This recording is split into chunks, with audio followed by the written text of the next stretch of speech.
Arizona. And I'm telling you that no one was watching. I talked to everybody from Arizona. That's why. Not kind. Kelly Oubre. Is that his name? That is apparently his name. Listen, man. Welcome to the Jump. You make your first 3 of the season, you can blow a kiss. You can. Yeah. Yeah, there you go. I'm Rachel Nichols alongside 2 men with notable NBA jewelry. 2016 NBA champ Richard Jefferson. 2008 Finals MVP Paul Pierce. They don't give you an extra ring for that, Paul, but I feel they should. You got a trophy, though. You got an extra trophy. And you have like the little replica kind of thing, or they give you one and that's it, you get to keep it. Uh-oh. No, just you got to buy the replica. Oh, you got to buy it? You got to buy the replica. Things you didn't know about the NBA. Okay. Coming up, Kyrie Irving spoke to the media for the first time. Just a few hours ago, he talked about taking time off and his outlook going forward as he prepares to return to action on Wednesday. We'll get to that in a minute. First, though, we didn't know what it would feel like. NBA teams playing in the middle of a pandemic, in empty arenas, with fake crowd noise and rosters that on any day resemble a hunk of Swiss cheese. Would games even feel real? Or was this going to feel like watching a season's worth of pickup at LA Fitness? Well, guess what? They're real and they're spectacular, at least when the stars gather like they did yesterday. I got that. It turns out if you throw KD, James Harden, and Giannis on one court and LeBron, AD, Steph, and Draymond on another, some of the best basketball players in the world still play like it, even without teams being allowed to practice much these days. Exhibit A, Curry, finding the basket here. This was nice. That wasn't a foul. Finding Draymond on the pick and roll there. That was a travel. Like all times. That was a foul. That was a travel. And then finally hitting this was banger monstrous. From 28 feet. There's no hate here. On the clock. That's absurd. Right? Over the defensive player of the year? Come on. What year was I don't know what's more impressive, that shot put the Warriors up by 5 after they've been down by 19 early in the game, or that the 6'3" Curry hit that over, as the guys here point out, the outstretched arms of Anthony Davis and his 7'6" wingspan. It was just vintage. Curry would finish with 26. Golden State as a whole appeared to be figuring something out about its rotations. A tweak in substitution patterns certainly seemed to help Kelly Oubre, for one. Still, the Lakers had the chance to win the game in the end. Instead, LeBron passes to Dennis Schroeder, who flings the ball in, I guess, the general direction of Alex Caruso. What was going on? A mess ensues. A timeout managed to reset things with 1.7 on the clock. All LeBron could do, launch this 3 that does not fall. All in all, it was not a flawless display of basketball. The Lakers in particular got sloppy. Neither LeBron nor AD ever really got going, and the officiating was a topic of conversation throughout. Yeah. But it sure was fun, as was the Nets-Bucks showdown earlier in the evening. If this in fact turns out to be the Eastern Conference Finals, you can sign me up for 7 games. This one had 20 lead changes, including 8 in the final 5 minutes alone.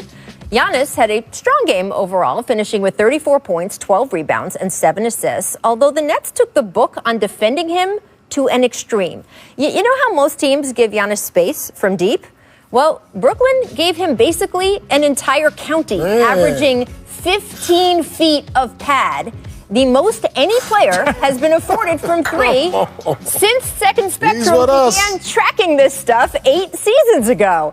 Now, the Nets were much more physical with Giannis otherwise, though. Check the little shove there from Durant. He initiated that. He stepped in front of somebody. I'd be mad if I was KD, too. Harden, meanwhile, finishing with 34, including hitting that little shot to put the Nets up 1. He also had that driving floater. Giannis would answer with a 2-handed putback, a little authority there. But it was Durant who would have the last word, draining the go-ahead 3 on a pass from Harden. Look at that. Afterward, both players discuss why they seem to be meshing together better now than even when they played together in OKC. We were young in Oklahoma City. You know, we're grown men now.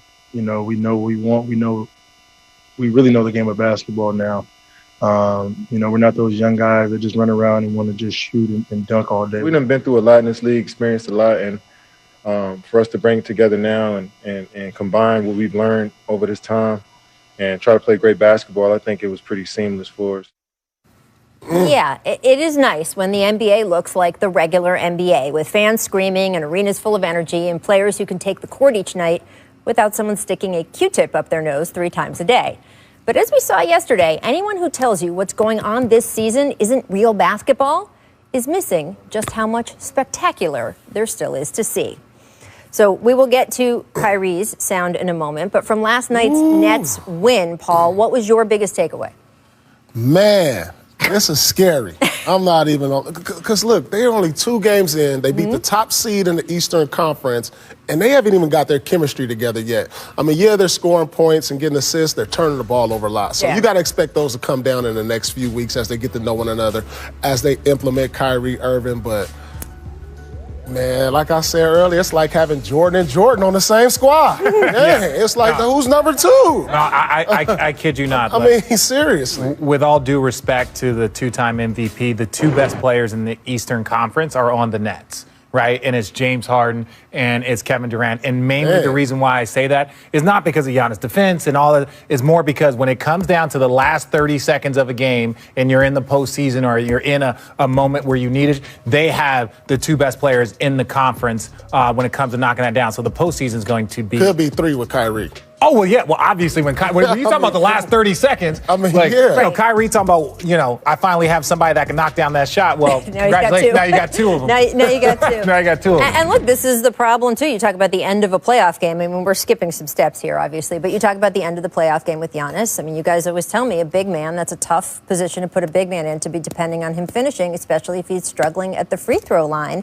And we saw Giannis was better at the line last night. He had that game against the Mavericks the other night where I think he was 1 of 10 for the line. But his free throw shooting overall, guys, this season, he's at 59%. 4 years ago, he was at 77%, and it's just gone down every year since. Well, pressure, like when people talk about pressure, a lot of times it rears its head in different places, right? Giannis now feels the pressure to win a championship. He feels the pressure to be MVP. And sometimes that pressure is not going to show up in your ability to dunk. It's going to show up in like the moments and in those little bitty things, whether it's your 3-point, whether it's your free throws, and you can see the decline. So I don't know, as the pressure has gone up and his free throw percentage has gone down, like physically he's still one of the most dominant guys we've ever seen. But like that pressure and the technique, that's where it's starting to show in his game. He needs a closer. Simple and plain. He needs a superstar closer like Shaq had Kobe and Wade. He needs that guy. I'm not sure Middleton could be that guy. He's a great piece and he's having a great year. He'll be an all-star.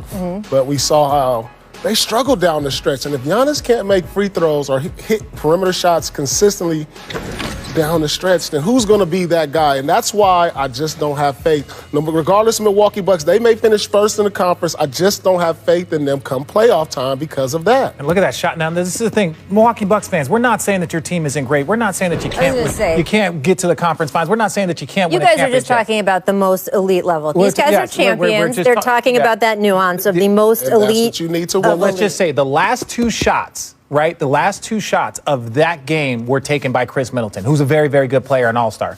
The last 2 shots for the Nets will be taken by James Harden, Kevin Durant, or possibly Kyrie Irving. Right. Let's just put that in perspective. 3 future Hall of Famers versus, all-stars, right? Versus an all-star, right? And I know we're jumping ahead when we talk about that, but you got 2 MVPs, leading scorers, all these different accolades versus Chris Middleton. And that's not a disrespect. That's just the reality. No, it's just saying Chris Middleton's probably not one of the top 5 players in the NBA right now, which is an okay assessment. It's okay assessment. And I wouldn't say they struggled down the stretch. They were going, it was exciting. Lead for lead change, point for point, hit for hit. But yes, at the end, it was the Nets who came through, and they will be more powerful, more firepower with Kyrie Irving back. Probably not much longer for him to be out. He practiced for the first time with the team today, and Nets coach Steve Nash said it's great to have him back in the building. He expects Kyrie to play tomorrow against the Cavs. Kyrie missed the last 7 games due to personal reasons and COVID protocols. And here he was addressing the media for the first time. Take a listen. I'm wondering if you were aware that you had violated the health and safety protocols and what that process was like for you in coming back and going through that investigation, 1. And then secondly, what your communication was like with the team while you were away. Happy to be back. Happy to be around these guys, address the team, address everybody that need to be addressed. Now it's time to move on. I just was circling back on the health and safety front. Happy to be back. Thank you. I'm a hometown kid, so, things hit a little different when, family or personal stuff going on, and that's up to me to handle that as a man. But yeah, I just take full accountability for my absence with the guys and, just had a conversation with each one of them and we move on. Just, pretty interesting in watching when you take a break from everything. There's just so many assumptions about what's going on. And so many people feel like they know me best. They have no idea who I am, nor what I'm about, or what I stand for, or even attempt to take the time, or even for me to invite them to take the time. So it's a two-way street. And when things become overwhelming in life, you just got to take a step back and realize what's important. That's a big thing. I just want honesty. And in order to be honest, I got to be honest myself. And that's the first thing. So I know I can talk in circles and I know all these words get used, but I'm just being honest here. It's been a lot to balance. And now I called for help. And now I have just so many mentors and so many people reaching out and, just taking things off my plate that were never mine in the first place. And they are better suited for that position. So I'll play my role on this big team of changing the world, and others will do the same.